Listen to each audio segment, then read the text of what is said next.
Mister KP Oli झुटो बोल्नमा त्यति सिपालु मान्छे मैले नेपालमा अर्को देखेको छैन। झुटो बोल्न सिपालु। अस्ति उनले भनेका रहेछन् सबै जलाएको पनि प्रचण्डले हो, त्यो जेन्जी भनेको पनि प्रचण्डै हो, त्यो आन्दोलन पनि प्रचण्डले गरेको हो भनेपछि मैले यस्तो पनि भन्न सक्ने त्यो क्षमता त केपी ओलीको, यति झुटो कुरा बोल्न सक्ने। फेरि मैले त पहिला पनि भने, तपाईहरुले सुनिराख्नु भएको होला, आजकल टिकटकमा खुब आउँछ म कति लाटो, स्वर्ग र नर्कका कुरा सुनेपछि यो होला त भन्ठानी भन्या जस्तै स्थिति अहिले पनि छ।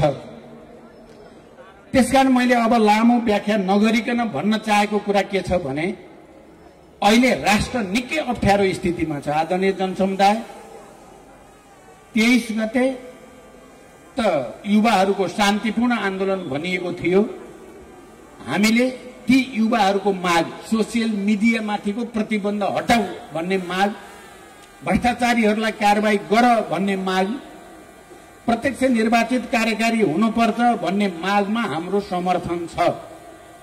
ती माग जायज पनि छन् र उनीहरूको आन्दोलनमा बल प्रयोग नगरियोस् भनेर सबभन्दा पहिला वक्तव्य निकाल्ने हामी नै हो। मैले नै, म गोर्खामा थिएँ, हामीले निकाल्यौं।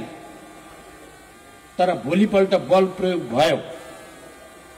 बलको ठिक ढंगले प्रयोग गरेको भए 23 गते एकजना पनि मान्छे मर्ने थिएन भन्ने मेरो विश्वास छ।